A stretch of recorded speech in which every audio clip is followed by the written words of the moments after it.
अस्सलाम वालेकुम। यहाँ पे हम आज का टॉपिक पढ़ेंगे IAS 16 डेप्रिसिएशन। बेसिकली डेप्रिसिएशन हम इसलिए पढ़ते हैं और इसका बेसिक कॉन्सेप्ट ही ये है कि हम नॉन करंट एसेट को डेप्रिशिएट करते हैं। डेप्रिशिएट करने का मतलब है कि हम अपनी नॉन करंट एसेट की वैल्यू को आहिस्ता आहिस्ता करके डिक्रीज कर रहे होते हैं। एंड जो डेप्रिसिएशन हम निकालते हैं हर साल का वो प्रॉफिट एंड लॉस अकाउंट में आता है, और जो डेप्रिसिएशन हमारा उसकी नीचे एक्सपेंस होती है मगर वो हमारा नॉन कैश एक्सपेंस होता है। Got it? उसके बाद हम यहाँ पे पढ़ेंगे टू टाइप्स ऑफ डेप्रिसिएशन। पहली टाइप है हमारी स्ट्रेट लाइन मेथड,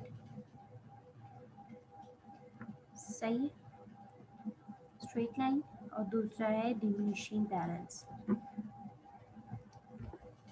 दो मेथड है हमारे पास, एक स्ट्रेट लाइन मेथड है और एक डिमिनिशिंग मेथड है। स्ट्रेट लाइन मेथड में हम क्या करते हैं कि हम फॉर्मूला लगाते हैं, सिंपल फार्मूला। उसके अंदर हमारी जो कॉस्ट ऑफ एसेट होती है उसको माइनस कर देते हैं रेजिडुअल वैल्यू से।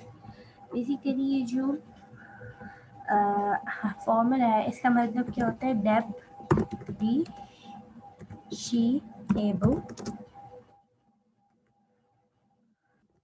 कॉस्ट कहलाती है ये। जो यहाँ पे हमने फॉर्मूला लिखा है इसका मतलब होता है डेप्रिशिएबल कॉस्ट।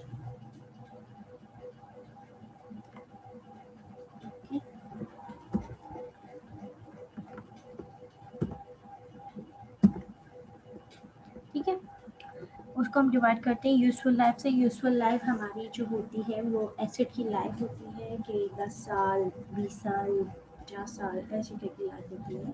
और यहाँ पे हमने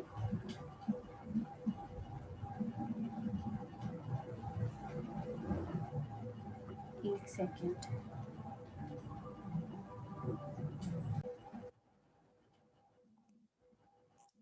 फिर उसके बाद यहाँ पे हम देखेंगे कि रेजिडुअल वैल्यू जो होती है उसका स्क्रैप वैल्यू भी कहा जाता है। स्क्रैप वैल्यू बेसिकली ये होती है कि हमारा एसिड यूज़ करने के बाद उसकी अभी मार्केट में क्या वैल्यू है, ठीक है, अभी वो कितने का बिकेगा, ये उसकी स्क्रैप वैल्यू होती है।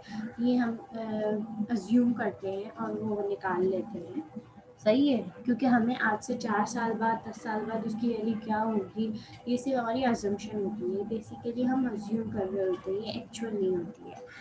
तो अक्सर ऐसा भी होता है कि हमारी स्क्रैप वैल्यू जो होती है वो कम होती है और हमारी मार्केट वैल्यू ज़्यादा हो रही होती है। जो हमने स्क्रैप वैल्यू निकाली होती है जो अजम्पशन पे होती है वो कम होती है, और कभी मार्केट वैल्यू ज़्यादा होती है, या कभी हमारी मार्केट वैल्यू कम होती है तो हमारी स्क्रैप वैल्यू ज़्यादा होती है। बेसिकली ऐसा भी कभी कभी हो जाता है। फिर यहाँ पे हम ये बता रहे हैं कि कन्वर्ट कैसे किया जाता है रेट को, सही है, यूजफुल लाइफ वो यूजफुल लाइफ को रेट से। फिर हम यहाँ पे देख रहे हैं दूसरा मेथड के बारे में बताया हुआ है। पहला मेथड जो है वो स्ट्रेट लाइन मेथड है, दूसरा मेथड है reducing balance method. Reducing balance method में डेप्रिसिएशन जो होता है एक्सपेंस पहले साल का, वो कॉस्ट ऑफ एसेट, जो कॉस्ट होती है एसेट की, उससे मल्टीप्लाई कर देते हैं हम रेट से। रेट हमने निकालने का यहाँ पे तरीका भी बता दिया ऊपर। और कभी कभी हमें गिवन होता है, कभी हमें यूजफुल लाइफ गिवन होती है तो हम उसका रेट खुद निकाल सकते हैं, कैलकुलेट कर सकते हैं। मगर नेक्स्ट ईयर जो होगा और सो ऑन, मतलब आने वाले जितने भी ईयर होंगे, फिर जो नेट बुक वैल्यू होगी हर साल की वो अलग अलग कैलकुलेट होगी। हर साल की नेट बुक वैल्यू चेंज होती जाएगी। नेट बुक वैल्यू का मतलब, नेट बुक वैल्यू को return down value, carrying value भी कहा जाता है। नेट बुक वैल्यू जो होती है उस cost of asset minus accumulated depreciation. ये एक्यूमुलेटेड डेप्रिसिएशन हमारा सम ऑफ ऑल डेप्रिसिएशन एक्सपेंस होता है। और फिर हम लोग हर साल जो है उसके अंदर ये जो एक्यूमुलेटेड डेप्रिसिएशन होता है, हर साल इसके अंदर डेप्रिसिएशन ऐड होता जाता है। जैसे 2 साल का है तो 2 साल का ऐड उसके एक्यूमुलेटेड डेप्रिसिएशन कहलाएगा। फिर हमने तीसरे साल पे गए तो फिर तीसरे साल का डेप्रिसिएशन भी एक्यूमुलेटेड डेप्रिसिएशन के अंदर ऐड हो जाता है। और फिर हम लोग कॉस्ट ऑफ एसेट सेम ही रहता है लेकिन एक्यूमुलेटेड डेप्रिसिएशन चेंज होते रहता है। बेसिकली सिंपल वर्ड में कहूँ तो हर साल जो उसकी नेट बुक वैल्यू आती है उसके अंदर से डेप्रिसिएशन एक्सपेंस लेस किया जाता है, उसको कहा जाता है नेट बुक वैल्यू। और फिर उसको मल्टीप्लाई किया जाता है रेट से। ठीक है, basically we reduce the value of non current asset in our balance sheet. ये भी हम करते हैं कि हम असल में क्या कर रहे होते हैं कि मकसद ये होता है हमारे डेप्रिसिएशन का कि हम हर साल अपनी डेप्रिसिएशन की एक्सपेंस जो होते हैं वो लेस कर रहे होते हैं पीएनएल से, जो कि नॉन कैश एक्सपेंस होता है। लेकिन उसके साथ साथ हम अपनी बैलेंस शीट के अंदर भी लेस कर रहे होते हैं, जो हमारी नॉन करेंट एसेट की कॉस्ट होती है उसके अंदर से हम माइनस करते हैं जो एक्यूमुलेटेड डेप्रिसिएशन आता है। बेसिकली हम रिकॉर्ड करते हैं बैलेंस शीट के अंदर net book value of asset.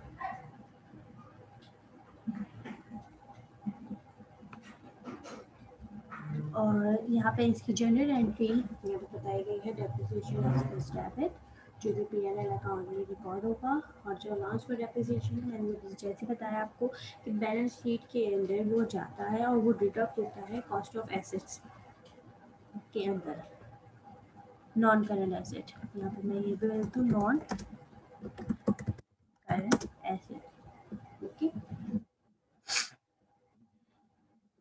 तो यहाँ पे हमने 3 अकाउंट बताए हैं नॉन करंट एसेट के और अलाउंस फॉर डेप्रिसिएशन के और नॉन करंट एसेट, जो कि हमने बताया नेट बुक वैल्यू, एक कॉस्ट पर है और एक नेट बुक वैल्यू। इसको हम अभी डिस्कस करेंगे जब हम लोग जान लेंगे disposal of non current asset के बारे में। Disposal of non current asset और exchange of non current asset same. Disposal of non current asset के लिए क्या होगा कि हम सेल कर रहे हैं नॉन करंट एसेट को मार्केट वैल्यू पर। सही है, डिस्पोजल का मतलब बेसिकली होता है कि हम सेल कर रहे हैं अपने नॉन करंट एसेट को।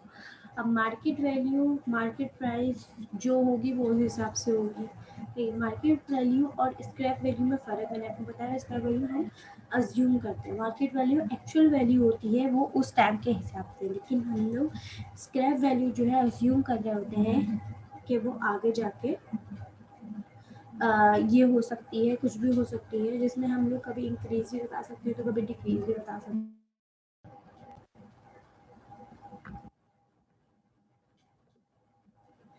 फिर उसके बाद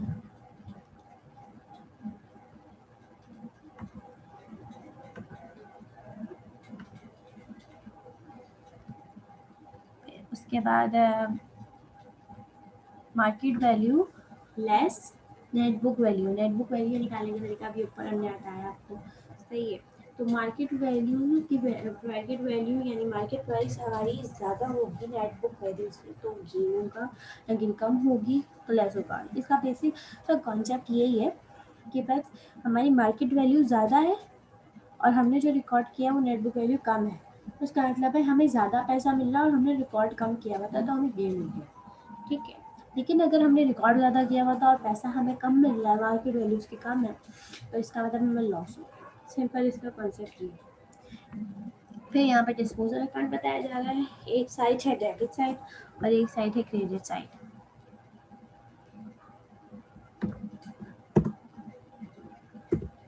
ये डेबिट साइड है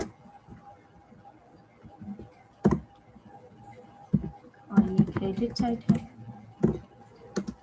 सही है,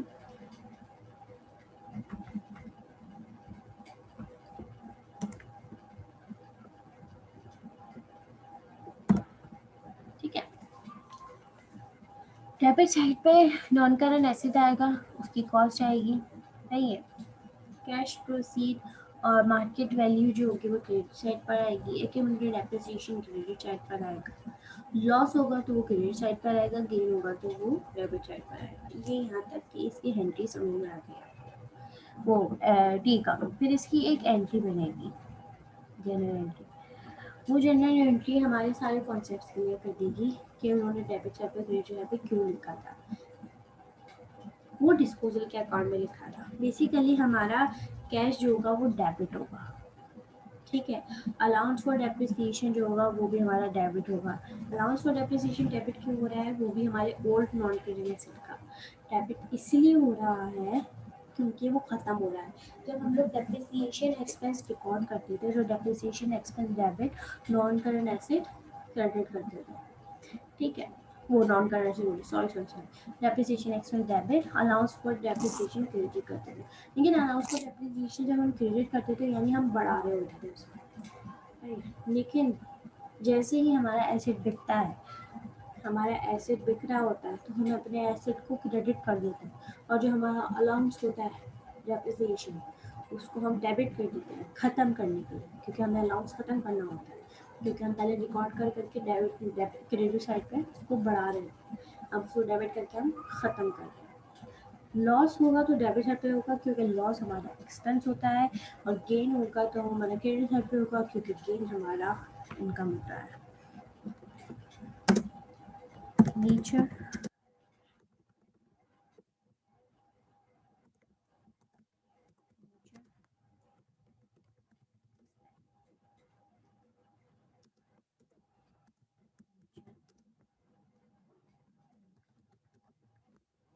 सही, सेम इसी तरीके का एक्सचेंज ऑफ एसेट भी है। एक्सचेंज ऑफ एसेट के अंदर भी सेम वही कहानी हो रही है जो ऊपर हुई है। यहाँ पर मैंने समझाने के लिए आपको ये भी बताया है कि 15 लाख का हमने एसेट जो है वो न्यू खरीदा, और 5 लाख का एसेट जो है वो हमने पुराना वाला एसेट था वो बेच लिया। अब मैं आपको ये बात समझाती हूँ। ट्रेड इज अलाउंस यानी हम लोगों ने सेल करा है ओल्ड एसेट, ठीक है, और माइनस करेंगे नेट बुक वैल्यू।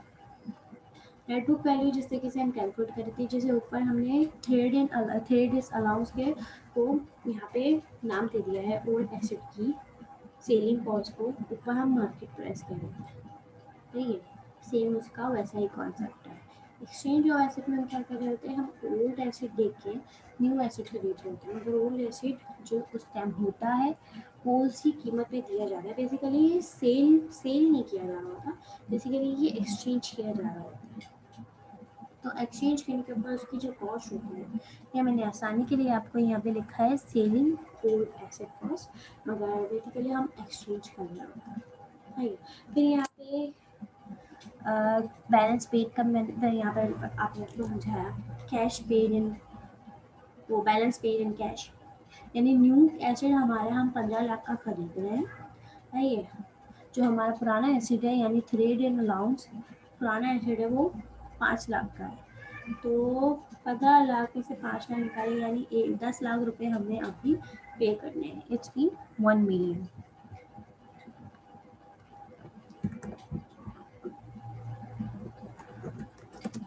सही है।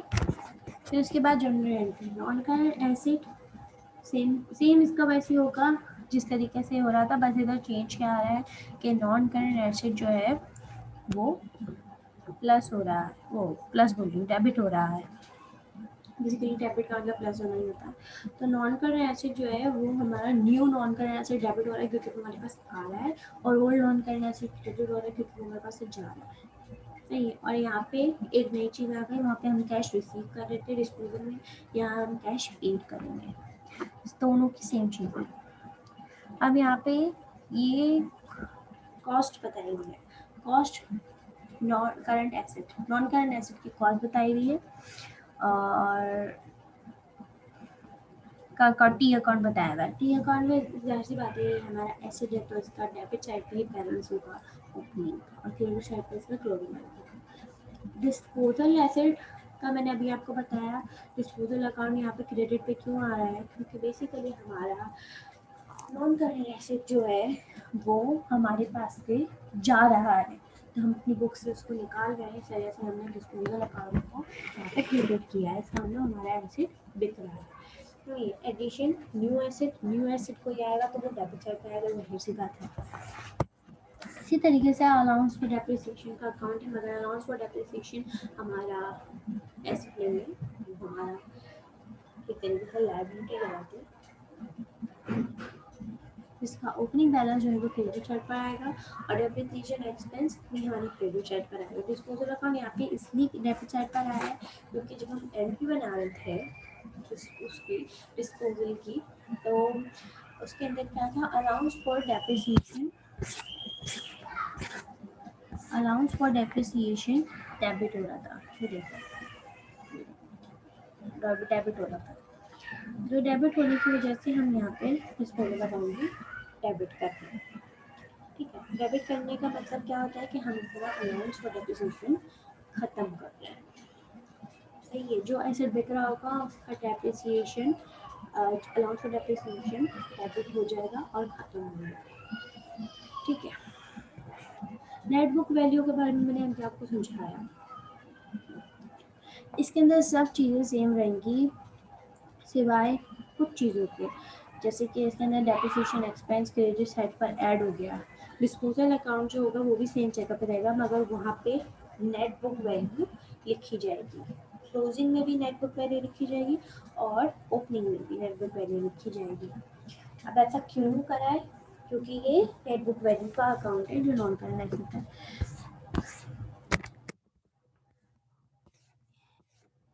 ये देखिए, यहाँ पे इसका ओपनिंग बैलेंस जो है वो कॉस्ट में दिया हुआ है, यानी इसके अंदर से कुछ depreciation, allowance for depreciation less नहीं होगा। और बेसिकली हमारा फॉर्मूला क्या होता है नेट बुक वैल्यू का, cost of asset minus accumulated depreciation.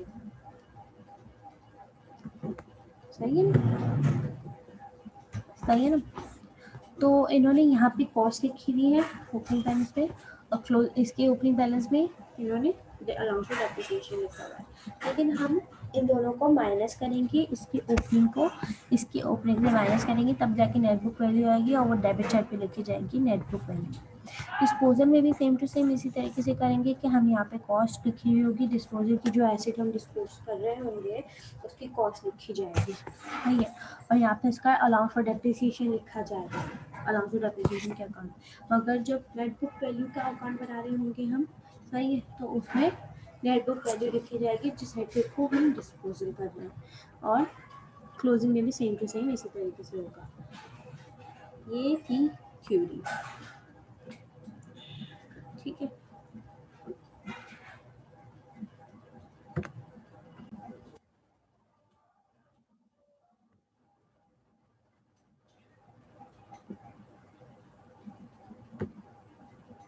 अब यहाँ पे हमने सवाल है एक, जिमी, हमारा पहला क्वेश्चन है, Jimmy sold a machine which originally cost 14,900। Jimmy जो है वो सोल्ड कर रही है मशीन जिसकी ओरिजिनल कॉस्ट 14,900 है डॉलर है। At the date of sale the accumulated depreciation on the machine was 8,940 dollar at the date, यानी जिस डेट में वो सेल करी है इसका एक्यूमुलेटेड डेप्रिसिएशन 8,940 है। और सेल प्रोसीड यानी इसकी मार्केट वैल्यू, सेल्स प्रोसीड का मतलब क्या होता है, मार्केट वैल्यू, उसकी 7,455 डॉलर है। व्हाट इज द प्रॉफिट और लॉस ऑन द सेल, यहाँ पे इन्होंने हमसे पूछा है डिस्पोजल के बारे में। दिस एसेट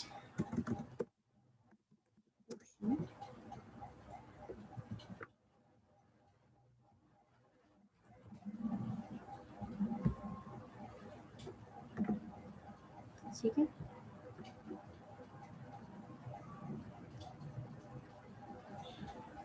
सॉरी,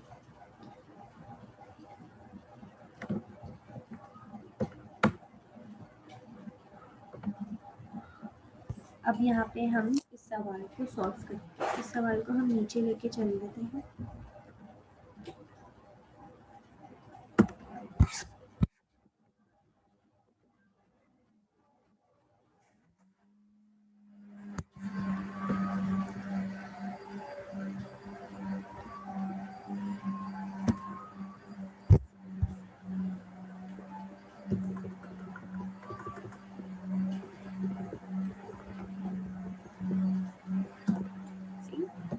अब हम इसका सॉल्यूशन करेंगे।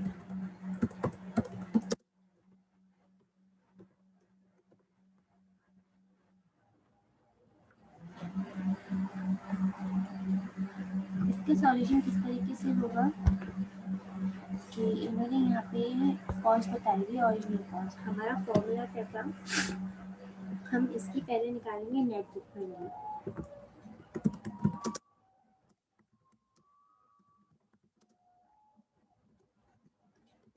फर्स्ट स्टेप हमारा नेट बुक वैल्यू का होगा कॉस्ट। यहाँ पर आएगी कॉस्ट 14,900,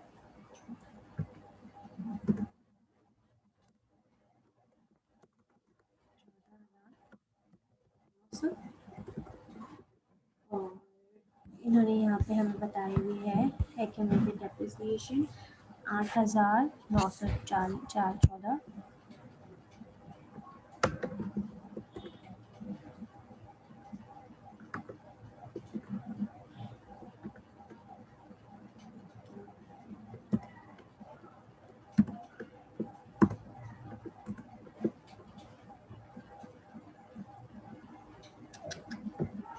सॉरी,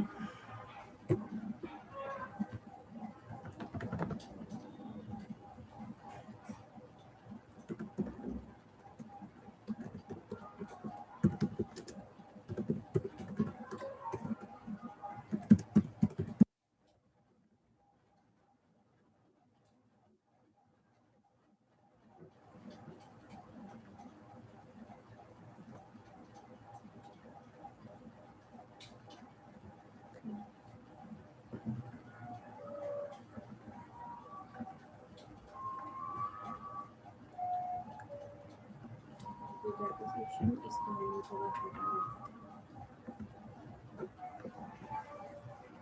डेप्रिसिएशन यहाँ पर आएगा 8,940, क्योंकि ये लेस होगा तो हम इसको नेगेटिव में लिखेंगे।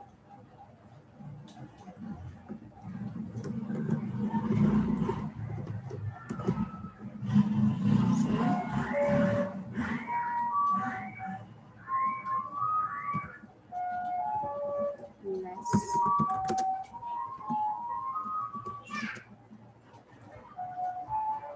डेप्रिसिएशन और यहाँ पर आएगी हमारे पास नेट बुक वैल्यू।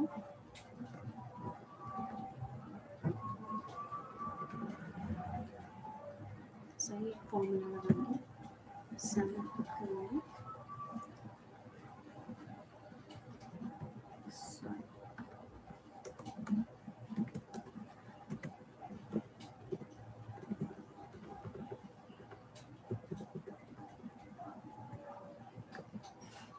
this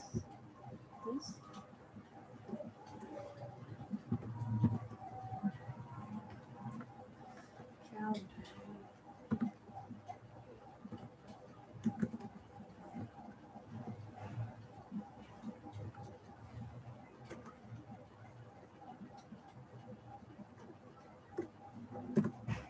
ये यहाँ पर हमारे पास नेट बुक वैल्यू आ गई, वो हम कन्वर्ट कर देंगे 5,960 आएगी। सही,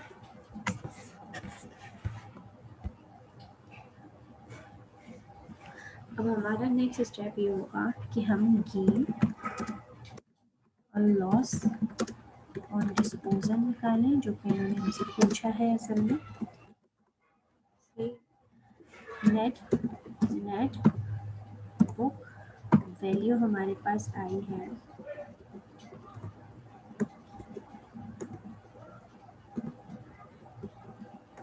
ये हमारी नेट बुक वैल्यू है। सही है, इसमें से हम लेस कर देंगे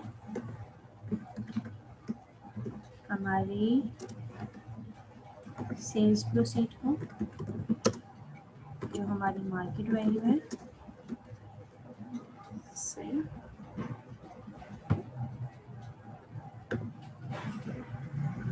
वो मैंने कितनी बताई हुई है, 7,455। उसको भी हम ऐसे लिखेंगे 7,455। ठीक है, अब ये क्या बता रहे हैं कि हमारे पास जो रिकॉर्ड है वो नेट बुक वैल्यू है 5,960 और हमारी जो सेल्स प्रोसीड है वो 7,455 है। ठीक है, अब हम यहाँ पे निकाल लेंगे गेन एंड लॉस। पहले तो हम कैलकुलेट कर लेते हैं कि किस तरीके से मूवी का गेन आता है या लॉस आता है, उस हिसाब से हम बताएंगे। इधर यहाँ पे नेगेटिव वैल्यू आ रही है मगर ये गेन है। कैसे? क्योंकि हमारा जो सेल्स प्रोसीड है वो 7,455 का है, यानी हम लोगों की मार्केट वैल्यू ज़्यादा है और हमारे पास जो रिकॉर्ड है वो 5,660 है। तो यहाँ पे हमारा गेन आ रहा है, गेन और वो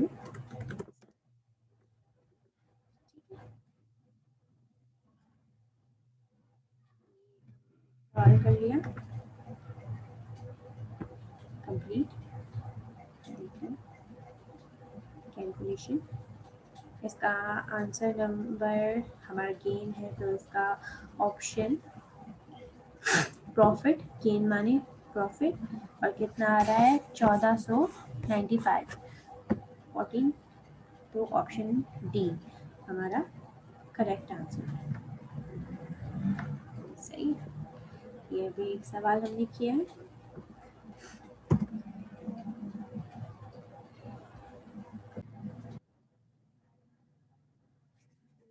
क्वेश्चन नंबर 2 है हमारा।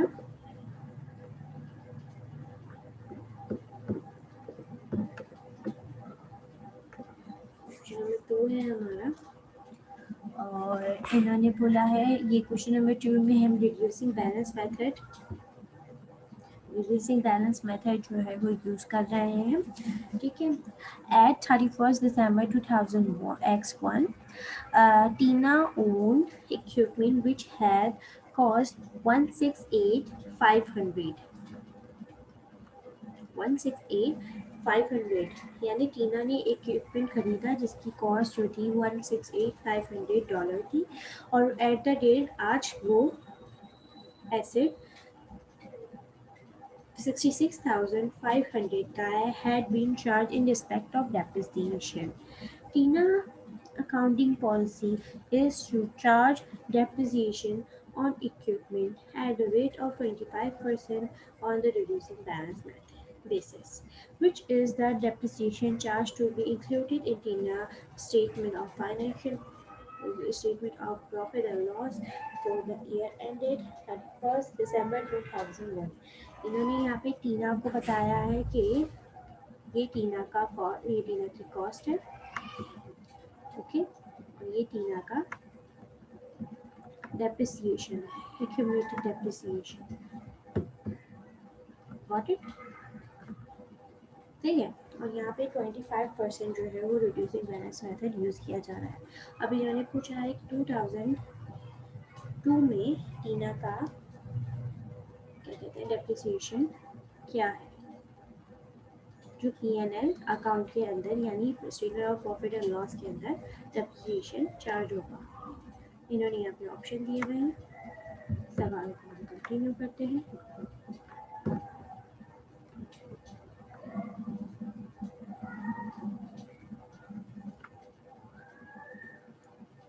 एक्सेस हो गया।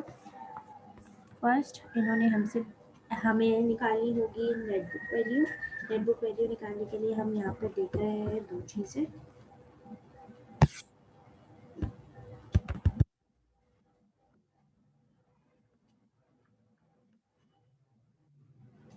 हम निकालेंगे यहाँ पे नेटबुक वैल्यू।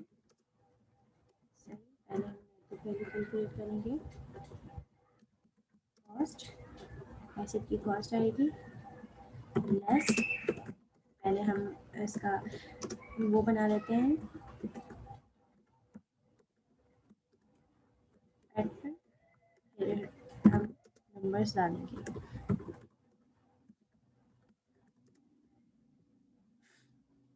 ये हमारे पास नेट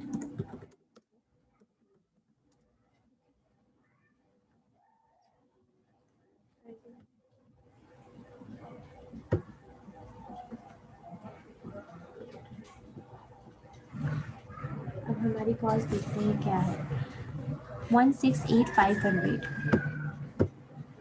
168,500 हम कॉस्ट है, और यहाँ पे हम लेस करेंगे 66,500 और इसको भी हमने कर देंगे। ठीक, इसका भी हम सब निकालेंगे।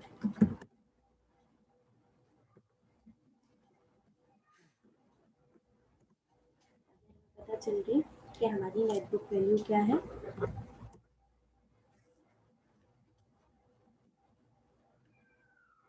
सॉरी,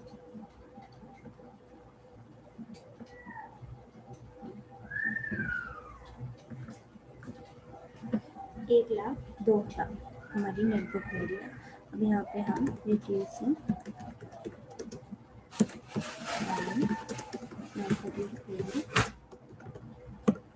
हम निकालेंगे डेप्रिसिएशन।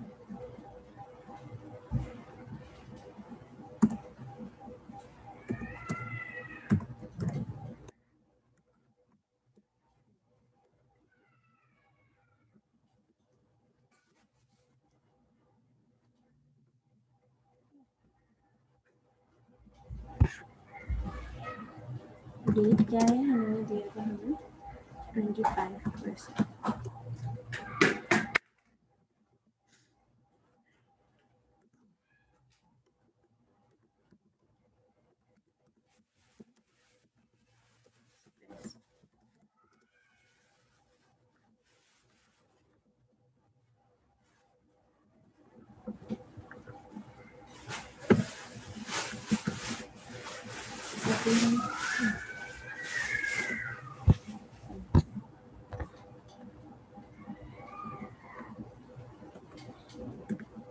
कभी हम सम कर देंगे।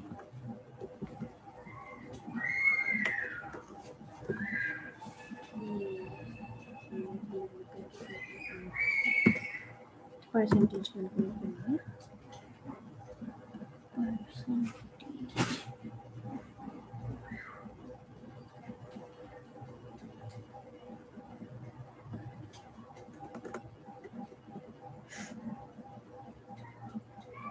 25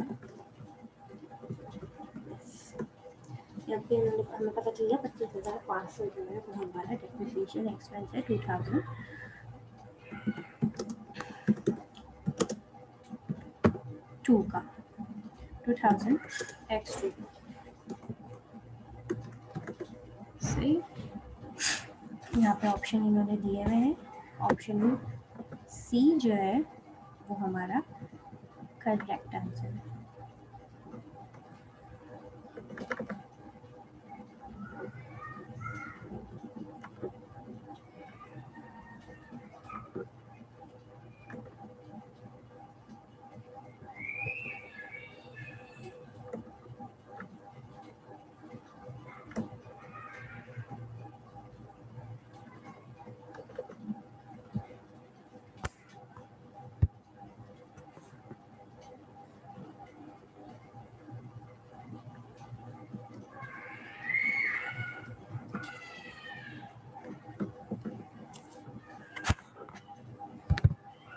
ये यहाँ पे हमारा शो नहीं हो रहा।